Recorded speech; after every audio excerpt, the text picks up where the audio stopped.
guess this is kind of a quick and dirty, but we're going to talk about the Great Lakes Custom Works modified Walther PDP that I use in competition. This replaced the Great Lakes Custom Works P320 that is now well, been retired due to some safety concerns. Anyway, so this is started life as a standard 5-inch Walther PDP.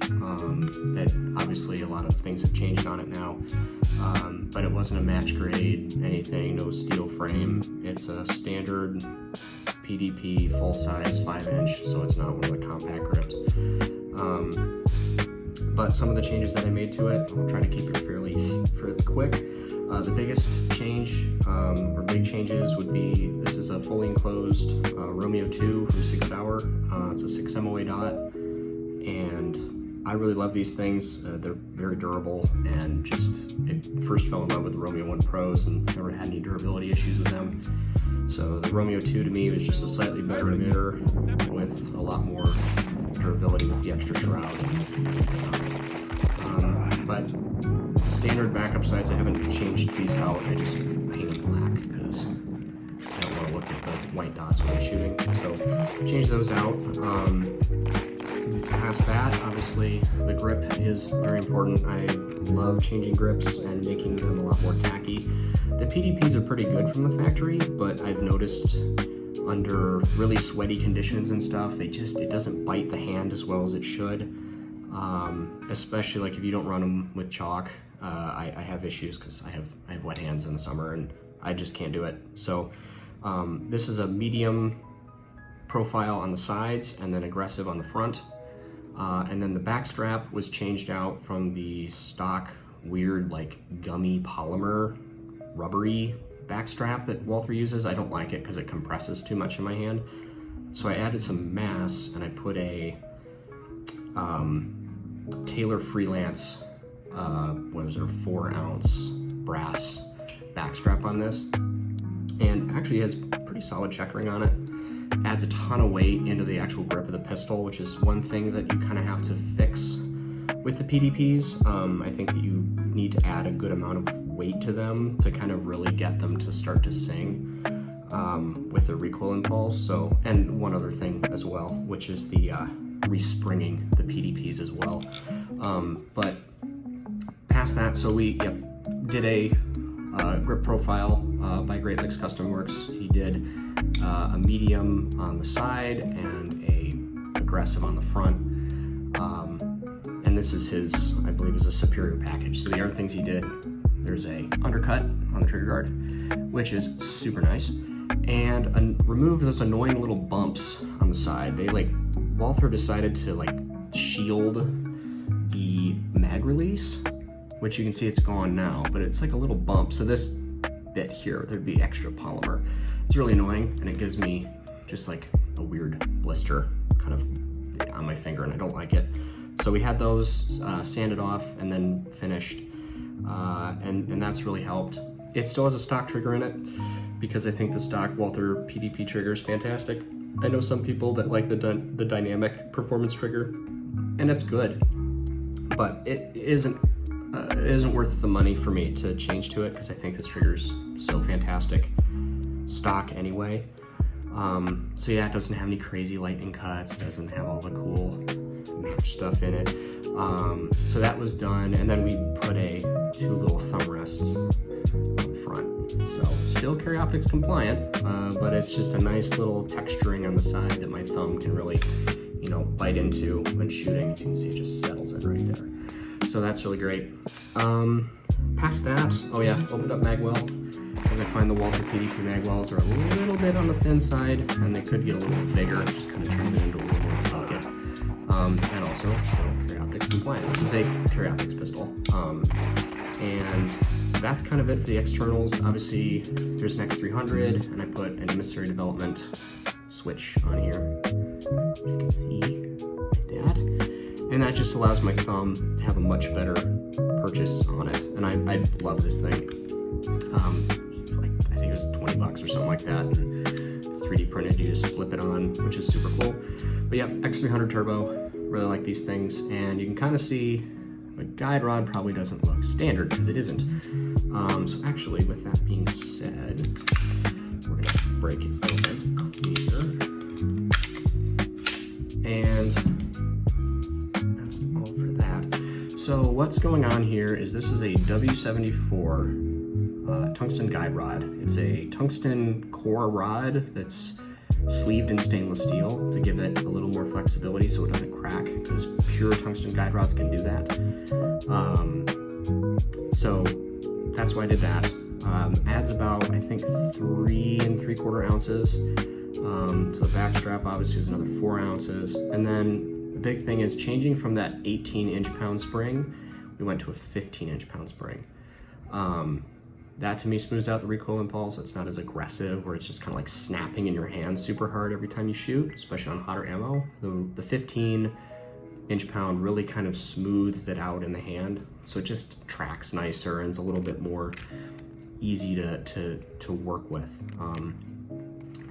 But besides that, this is all stock. A stock barrel. The striker spring you have to balance. I don't remember what the exact weight is, but you should, if you lower your recoil spring, you have to lower your striker spring. And it's not going to change how your trigger pulls like a Glock. What it does is it keeps the slide in battery. So by reducing the weight, it allows the slide to stay in battery. So the striker spring isn't like pushing the slide out of battery, which is kind of an issue. If you run hard enough, you can literally knock this out of battery, which is very funny, but also super annoying, especially when your springs start to wear out and things get dirty. But generally speaking, that's kind of what we're working with.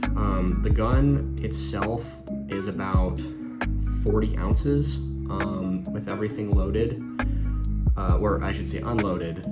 It's 40 ounces, but with all the accessories and things I've done to this, it's about 40 ounces, which is pretty nice. Track super smooth. This produces crazy amounts of velocity. I love the 5-inch PDP barrels. I love just the whole setup of this thing. It's been very fun, and I do everything with this. This is a carry gun. This is a competition pistol. I shoot it in USPSA. I shoot it in IDPA. I shoot it in AXE. I shoot it in PCSL. It does everything for me. And it's just a really, really good pistol. And I can trust it a little bit more than the P320s. So besides that, that's kind of what this system is and why I put it together. It's fairly stock with basically a respring, an optic, a light, some texturing, and added weight. And that's kind of all these things need. You don't really need anything to make them sing. Like even a stock PDP does wonderful things, but when you just give it a little extra love, you can get some good stuff out of this. And I've really, this is one of the most accurate pistols I've ever shot. I've had easy shooting out to 100 yards with this on small, 10, 12-inch steel plates. And I've even had on a silhouette, I was able to get hits at 200 yards with this pistol, which is just really awesome. Just kind of amazing how good handguns have gotten that they're that accurate nowadays. And then I guess these two things which are sitting here. So these are stock PDP base pads, or I'm sorry, not base pads, mag bodies.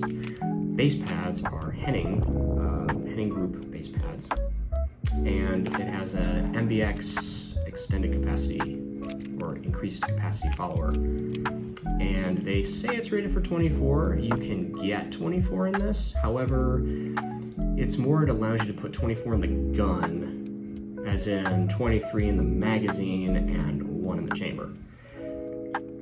So you're not going to get 25 in this. I think maybe you could if you just shot the crap out of these magazines and the springs just kind of fell apart, but for like actual use, I have found this to not be the case. I load this to 23, and then I put 1 in the pipe, so I can start a stage at 24 rounds, which is a lot, I'll be honest, it's a ton.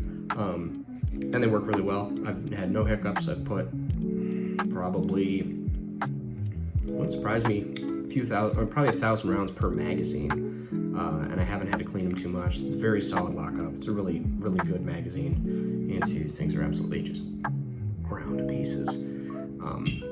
But yeah, that's kind of what we're working with. I clean it whenever I can, and it seems to run pretty nice. Really don't have any complaints about it.